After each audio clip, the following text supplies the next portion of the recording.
அண்மை செய்தி யூடியூபர் சவுக்கு சங்கருக்கு ஒருநாள் போலீஸ் காவல் விதிக்கப்பட்டுள்ளது. அது தொடர்பான அண்மை செய்தியை பார்த்துக் கொண்டிருக்கிறோம். கூடுதல் விவரங்களை செய்தியாளர் மார்டின் ராஜா வழங்க கேட்கலாம். வணக்கம் மார்டின் ராஜா, கூடுதல் விவரங்கள் என்ன பதிவு பண்ணுங்க. கோவை ஜேஎம் என் 3வது நீதிமன்றத்தில் இன்று சவுக்கு சங்கர் யூடியூபர் சவுக்கு சங்கர் ஆஜர்படுத்தப்பட்டார். இவர் மதுரையில் சிறையிலே இருந்த சவுக்கு சங்கரை கோவை ஆயுதப்படை காவல்துறை சென்று அழைத்து வந்தார்கள் ஆஜர்படுத்துவதற்காக.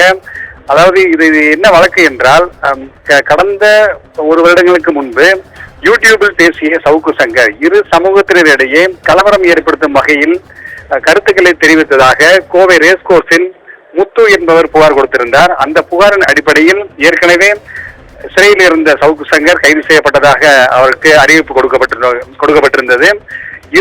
இரு சமூகத்தினரிடையே பிரிவினை ஏற்படுத்தி மோதல் ஏற்படுத்தும் விதமாக பேசிய தொடர்பான விசாரணைக்காக ரேஸ்கோர்ஸ் காவல்துறையினர் இன்று கோவை ஜேஎம் 4 நீதிமன்றத்தில் இவருக்கு 3 நாட்கள் போலீஸ் கஸ்டடி கேட்டு மனு தாக்கல் செய்திருந்தார்கள். ஜேஎம் 3 பொறுப்பு நீதிபதி சரவணபாபு 1 நாள் கஸ்டடி, அதாவது போலீஸ் காவலில் எடுத்து விசாரிக்க அனுமதி கொடுத்திருக்கிறார். இதன் அடிப்படையிலே நாளை மாலை 6 மணிக்கு மீண்டும் அவரை எவ்வித பிரச்சனைகளும் இல்லாமல் உடல் ஆரோக்கியத்துடன் மீண்டும் நீதிமன்றத்தில் ஆஜர்படுத்துமாறு உத்தரவிட்டிருக்கிறார். இது நேற்றுதான், அதாவது நீதிமன்றத்திற்கு பலத்த போலீஸ் பாதுகாப்புடன் சவுக்கு சங்கர் அழைத்து வரப்பட்டார்.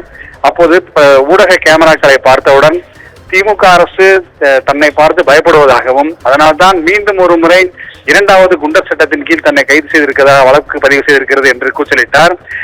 உடன் பாதுகாப்புக்கு வந்த காவலர்கள் அவரை வெளியிலே பேச முடியாதபடி நீதிமன்றத்துக்குள்ளே அழைத்து சென்றார்கள்.